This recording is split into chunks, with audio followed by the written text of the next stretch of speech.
Hey guys, it's Mitch. How's it going? Hope you guys are ready for your daily dose of vitamin T. And does T stand for terrible? It might. We're looking today at Mr. T and the T-Force #1 from 1993. So this is from Now Comics. Now Comics, there was a few things I remember seeing from them every once in a while. They did quite a few licensed properties. They were kind of Dark Horse before Dark Horse did it better.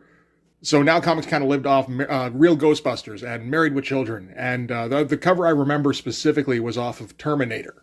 They managed to stick around for a little while anyway, maybe a decade. Late 80s until, I guess, mid-90s. This series here goes for 10 issues. And the only reason it didn't reach issue 11 is because Now went bankrupt and they had to go out of business. This one here, they're outsourcing largely to Neil Adams and Continuity Comics. We spent a little time with Continuity Comics. So we know the deal when we get one of those. It's going to be that Neil Adams is going to do 75% of the work, and then he's going to get all of his protégés to fill in the blanks. So yeah, somebody thought this was a good idea. Again, in 1993, to do a Mr. T comic. Mr. T hadn't been a thing, I'm guessing, since 1985, 86 maybe? Okay, maybe 87, because that's when the A-Team series ended. That was when he was doing the last of his bits with WWF. He was still in the public eye, kind of, after that. But, you weren't picking up a Mr. T thing because it's oh shit, Mr. T's so cool. Not in 1993. So you know what this smacks of? This smacks of Neil Adams thought Mr. T was cool because Neil Adams thought everything from the 80s was cool, particularly in the 90s. I'm going to show these kids what cool really is. So just before we get started, I want to remind you guys real quick that the Blood Force #1 Kickstarter is going on right now. This is a comic I've been working on for 3 years. I got 5 issues in the bank. This is a satiric love letter to 90s extreme comics. So if you're trying to read comics these days and you're like, where did all the speed lines go? They all went into Blood Force. Hit the link in the description. Find out more about the campaign. We're at 65% right now, plenty of time to back the full thing. I don't want anybody missing out on their copies. Not like Mr. T and the T-Force. I know nobody missed their copy of that. I guess we can get started on the cover here. This is kind of a classic Neil Adams style cover. The whole deal with continuity is that Neil Adams did just about everything on these things. He'd do the writing, he'd do page layouts, he'd let his understudies fill in on the finish pencils, and he'd do the inks, but then he'd go back in and do touch-ups. And then he'd throw on the cover so that it kind of looks like a Neil Adams comic, which, doesn't have a whole lot of cachet in 1993 anymore, really. Probably because, continuity kind of sewered that. But, there was a time when Neil Adams was the name in comics. And, shit like this, you can see why. It's very well done. I love all the shadowing going on. I like the attempt to even try to do shadowing on a cover like this, where we're doing lens flares off of every bit of gold on Mr. T. On the off chance somebody doesn't know who Mr. T is, I'm guessing if you're clicking on this video, you probably know. But the whole deal with him is that he started out as a bouncer. And at the end of the night, I guess jewelry would get left behind fairly often. And he'd just take the chains and he'd throw another one on him over and over and over again. And then that was his look when he was standing outside the bar. And then, from there, he kind of transitioned into being a bodyguard for guys like Michael Jackson and Muhammad Ali, all sorts of people. And eventually parlayed that into being B.A. Baracus on A-Team. Again, I don't imagine anybody doesn't know who Mr. T is, but fuck it, you gotta cover some bases, I guess. That's a really fun cover with all those lens flares. I love how that thing turned out. Not sure why he has the laser, although we're gonna find out in the comic it isn't exactly a laser. But this is the first issue collector's item. I believe all of these came bagged with cards. Unfortunately, I didn't get mine. I'd love to show that shit off. Oh well. So yeah, we don't ever get proper credits in a continuity book. Largely because, I guess, Neil Adams, there's no tracking what Neil Adams didn't do on a continuity book. So, story by Neil Adams and Pete Stone, art by Neil Adams and continuity, color by continuity, letters by Andrea Albert. Congratulations, Andrea, on being the only person aside from Neil Adams to get a proper credit. So let's dive right in. We're going to start with Mr. T, who's getting very upset about something. Says, "It's over, punks. I'm going to run you and your drugs out of this hood, because Mr. T is in the house." Again, I'm not sure entirely who to credit that dialogue to. I imagine a lot of it is this Pete Stone guy, and then every once in a while, Neil thought, no, this would be a better line. The splash page here is fine. It kind of has a bit of Neil Adams feel to it. Like, particularly with the stuff popping out from the panel border here and everything. It's a nice big close-up of the character. It also doesn't look exactly like Neil Adams. So, we know somebody else was doing some finishes on this. But that's kind of typical, again, for continuity, is that nothing ever really looks bad in a continuity comic. That's something. It's just that it always feels like 80% Neil Adams and then somebody else who isn't nearly as good mixed in there. The end product is usually not bad at all in terms of how it looks. It's the writing that makes these comics just inexcusable a lot of the time. So, Mr. T has rolled up on a car, like a convertible, full of drug dealers, and smashed their ride immediately. And he's just yelling at them. So he ran up on them in the hood, yelling, "I know you thugs are just runners, here to deliver more drugs to the kids, but it's over. You're finished, and you better get out, right now, or I'll bust you up, real bad." All the pauses in here, I think they're actually kind of typical for Mr. T, really. And apparently these particular drug runners, none of them has heard of Mr. T before. So I like to think he's been running around in the hood, smashing up rides for a while, and just word hasn't gotten out, or maybe like people didn't believe it. It's like, Mr. T ran up and smashed my car and started yelling at me about drugs. And it's like, what the fuck are you talking about? So like one of them is really into retaliating right away. He's like, "Up yours." And the other guy's like, "He looks tough." And like, "He's a joke, a real life superhero." It's like, "That's right. Mr. T is for real and tough too." It's always good when you got to tell your opponents how tough you are. And they decided since he's one dude, they're all going to jump him. Like the page designs in continuity comics are usually pretty good. Again, Neil Adams is usually doing the layouts on these. So he's doing some fun stuff with like different size panels. Some panels he's going with no panel borders like this to make them, the moment kind of last a little bit. Because we all remember from understanding comics, panel borders equal time. That's how you set a time frame around something. So if you strip a panel of its panel border, all of a sudden you make a somewhat timeless moment. Going with a circle panel close-up, it's something that Neil Adams doesn't do all the time, but every once in a while. And I love this pose from our three drug runners here, with the one guy in the back, just, like flinging his arms out like, "Go!" Quick cut, where nearby a keening splits the air, a sound like fingernails on a blackboard, where a fateful decision is made, apropos of nothing. This, of course, will get worked into the story in just like a couple of pages. But right now, it's like, wait, what? We're cutting from the fight for that? But it doesn't matter because we're cutting right back. As Mr. T, I think what he's doing is he's grabbing like this guy by the wrist, holding the bat, and smashing the other guy. There's just way too many arms in the middle here. There's like 4 arms overlapped here. It does make it look like 5 people are punching this guy all at once. As T yells, "Not only am I tough, but I'm trained." I'm starting to remember the Mr. T voice. Wonder how much of it is just Eddie Murphy going, "Boy, you look mighty cute in them jeans." And yeah, we're going to keep cutting back and forth from the fight to whatever's going on somewhere. Something is going on outside of Continuity Studios. Considering what exactly is going to get dumped in a dumpster out here, I don't know if they wanted to really advertise like that.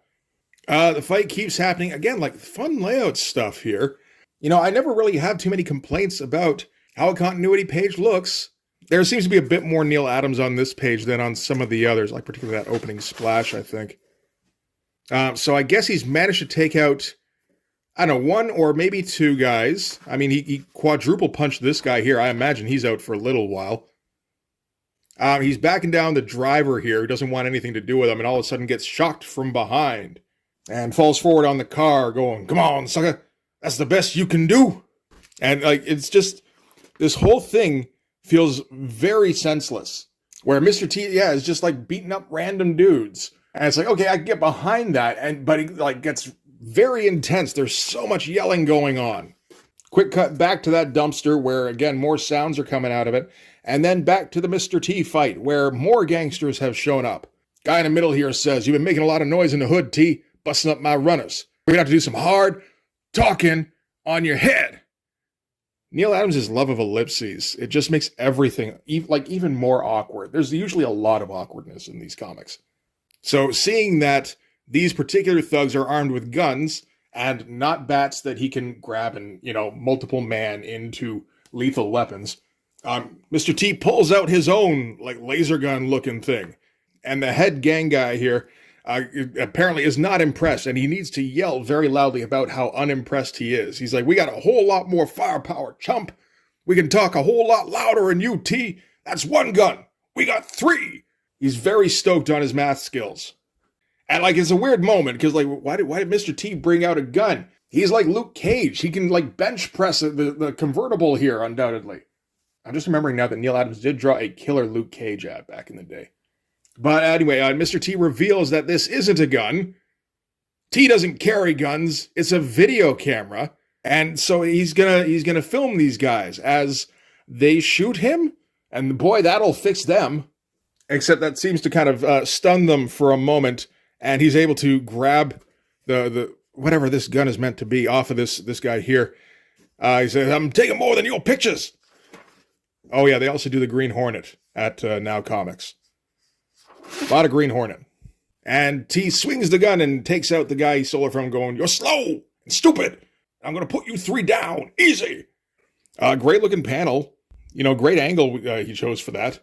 So the other guys are like, shoot him. And he goes, not so fast, fool. And bends up the barrel, which we saw a guy do in Samurai when Armor, I think, was guest starring. Or, I think it was Megalith that did that particular move. And of course, the gangster pulls the trigger, and that causes the pseudo M16 to blow up. With a grenade launcher underneath. I mean, like, the grenade launcher would have been fun. It would have been funny if Mr. T, bent up the barrel, and then he just switched to the grenade launcher anyway, and just, short range probably wouldn't have worked out too well for him, but still, that would have been funny. Okay, so the head guy here, he's like, I took you down once, I can do it again. He's got his taser stick back, but now Mr. T's ready. So he's braced, and a pig sticker ain't nothing to me now. So if you shock Mr. T when he's not looking, then that hurts. But if he's ready, then, it does absolutely nothing. So he gets shocked, and then he does the finger poke of doom.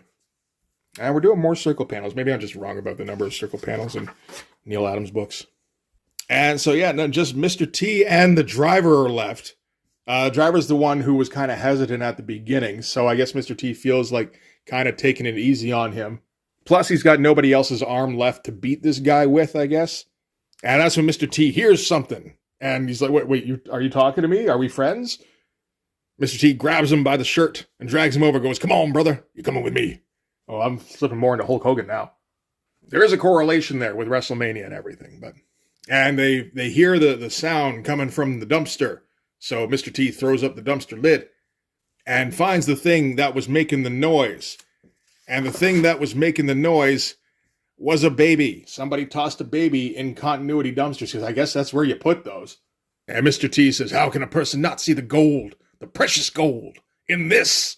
Because Mr. T, everything for Mr. T is a gold metaphor, right? I mean, that does make sense. Fireburn's got fire puns. Hard's got dick puns. Mr. T's got gold puns. It all ties together. And the dude standing behind him goes, hey, what is it?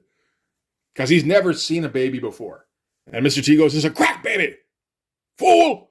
So specifically, it has to be a crack baby. I do enjoy the splash page we get of Mr. T crying and holding a baby. I think this is mostly Neil Adams. I think he felt that this was a very poignant moment. Neil Adams is a very interesting figure when he's running continuity comics. Undoubtedly skilled. As an artist, as a storyteller, all that. Cannot write if his life depended on it. And apparently impossible to dissuade from writing. So now Mr. T has to educate this guy on what a baby is, because he's still confused. He's like, a baby? So he breaks it down for him, says, some strung-out, misguided girl, younger than you, dumped a baby because she didn't know what else to do. And the worst part is that baby's all messed up. Drugs from its mom are in its system. Drugs, fool! And you and your punk friends sold to her. Oh, see, he's making connections. You took her money, food money, rent money, punk! I feel like I'm getting a workout in trying to do this Mr. T voice. Just give me some time. I'll get the hang of it. And they tells the guy to give him his shirt. Oh, shit, there's more. I guess Mr. T battles aliens later. That's the next step, right? You move up from drug runners in the hood to aliens or demons. Alien demons, maybe. Aliens got to have, demons, right? And this is the missive on how you can join T-Force. This is the one thing missing from this comic. It's wait, what is the T-Force supposed to be? There's nobody else in this except Mr. T. Apparently, we're the T-Force. X-Force sold 5 million copies. You throw a T in front of that, that's got to make it 12 million easy, because 12 starts with T. That's why. See, logic. So, okay, Mr. T wraps the baby in the drug runner's shirt. Then he decides, you're going to look after this crack baby. Like, I'm not even comfortable saying crack baby, but this is where we're at in this comic. I have to narrate what's going on in the comic. Wraps the baby up and says, here, take it, punk. And the guy said, what? No. Take it. You're responsible for it now. And he gives him a communication device that he slaps on his wrist. And then he just kind of fucks off and says, here, this is your baby now. What are you looking at me for? Now, before he goes, he tells him, you can hear the sirens coming, right? Cops are coming to pick up all your buddies here. And this videotape I've got, this is going to help put them away. And if you skip out on me, this other videotape goes to 5-0. You do time. He's like, what do you expect from me? He's like, why, brother, I expect you to turn your life around with a little help from the T-Force. I'm not sure what he's doing here. He just seems to be kind of like brandishing his fist. And then says, here's a gift, no jail, and this hunk of gold. So maybe he's like giving him some of his bracelets to help him like feed the baby and stuff. Like that'd be okay. I mean, like as okay as anything in this. Yeah, I think that's what's going on. He's like, don't think about hawking it, because I'll find out. And you're out. Then tells him where a clinic's at and says, while you're there, get a job, after school job. Oh yeah, you're going back to school. So he's like determining this guy's entire life. Which, I mean, the guy sure seems like he could maybe use a little help with that, but like a guidance counselor maybe would help with that a bit more. Mr. T's just like, here, take this baby and this chain and be a better person, or I'm going to start sending videotapes of you to 5-0. It's a weird kind of blackmail system that maybe that's what T-Force is all about. Oh, good God, we got to get our Mr. T and the T-Force T-shirts. They're T-shirts. How do they not play that up more in the ad? No, like they say T-shirt, but they, like the Mr. T-shirt. Come on. So yeah, now this guy's got to go to this clinic and just like think, why the hell do I have a baby? Everything made sense like 20 minutes ago. So he walks into the clinic, says like, can somebody do something about this baby? And this nurse takes one look at it, goes, that's a crack baby. And starts cussing him out for getting girls hooked on junk. And then this. What this specifically? Sorry, before I flip, nice page layout. Again, always pretty good page layouts. You leave it to others to fix your mistakes. I quit. So some dude brings in a baby, and she's just like, fucking enough babies. I didn't get into this maternity ward to have to deal with all these babies. Oh shit, she's starting to get the voice too. We're all turning into Mr. T. And Mr. T gets back to the guy on his telecommunicator here, and he's like, you still got that baby, punk? And he's like, yeah, no, I'm here. I'm in the fucking clinic. I tried to give the nurse the baby and she walked away. I didn't know that was an option. I figured the dialogue tree would be pretty straightforward from here. And some dude kind of walks up to him out of nowhere and goes, talking to that baby, huh? That's weird, right? And then he just disappears. And some of the guys try to talk the nurse here into staying behind. And the driver notices that one of them has on a Mr. T watch, so he recognizes these guys as being part of the T-Force. Fuck, I missed that the first time around. So the T-Force actually is in this, and yeah, they're just like regular dudes. So really, yeah, we are still all T-Force. That's okay. And Mr. T checks in one more time, because, once Mr. T starts running your life, he's got his thumb on you, like, constantly from then on. And in the meantime, he's leaping around on rooftops going, it's around here somewhere, getting close, right about here.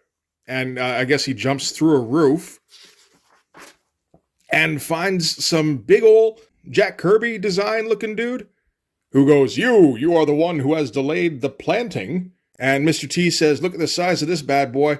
Guess I should have traded the video cam for a grenade launcher. I don't think I had a grenade launcher.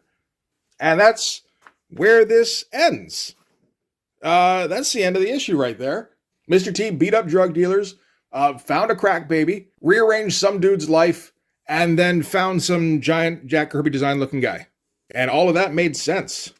From here, issue 2 of Mr. T and the T-Force goes into overdrive. This wasn't overdrive. This was underdrive. Drug lords from Colombia have had it with do-gooders like Mr. T and his growing T-Force. T's next battle will lead him into the most devastating and shocking experience of his life, and the full impact of mind-altering messengers of death and disillusion are driven past his every defense. I wonder if that ever made sense. Like, if you read this, do you go back and go, oh, that's what that was all about? All right, here's all the other now comics that are going on right now. Pretty much all the ones I said. Twilight Zone as well. They really like They're Married with Children. That seems to be their big one. And, yeah, changing the face of comics since 1986. They changed it so hard, yo. So yeah, that's Mr. T and the T-Force #1. I don't think I ever thought I would own a copy of this. You know, like every once in a while, the cover would pop up in something. I think usually when the guy who ran the price guide in Wizard just thought, yeah, I mean, I got to throw something up. This will be funny. And you know, as usual, it looks pretty good for the most part. There's some things you can actually learn about page design and like just how to draw a human figure, even like expressions and shit from like any continuity book. Just, I dare you to finish one. You know, every continuity book reads like it was taken from the script of a late 70s Italian action movie. And, you know, I'm sure in the late 70s there was the odd decent Italian action movie. It's wholly possible. I've seen a couple, though, and none of those were. So, yeah, anyway, that's Mr. T #1. It's absolute nonsense. I feel like this is the kind of thing that could be turned into a movie by, like, Troma. You know, like, it feels right up there with something like Toxic Avenger. Like, it would fit into that universe better than it fits into any kind of universe anybody recognizes. So naturally, I will not be going back for issue 2 of Mr. T and the T-Force, although we undoubtedly will hit another continuity book at some time, which will very much have the flavor of this video. So we can look forward to that. For this one anyway, though, that's going to do it. Thanks very much for watching, guys. If you like this video, please hit the like button. Helps with all the algorithm stuff. If you want to see more, hit subscribe. And if you really want to help out, in the description, there's a link to my Patreon. And if you go subscribe there, that'll give you access to everything I do. So all sorts of videos, everything to do with the Blood Force comic, including everything to do with the Blood Force Kickstarter. You can also follow me on Instagram and DM me there for commissions. So yeah, that's going to do it. Thanks again for watching, guys. I'll see you in the next one. Bye-bye.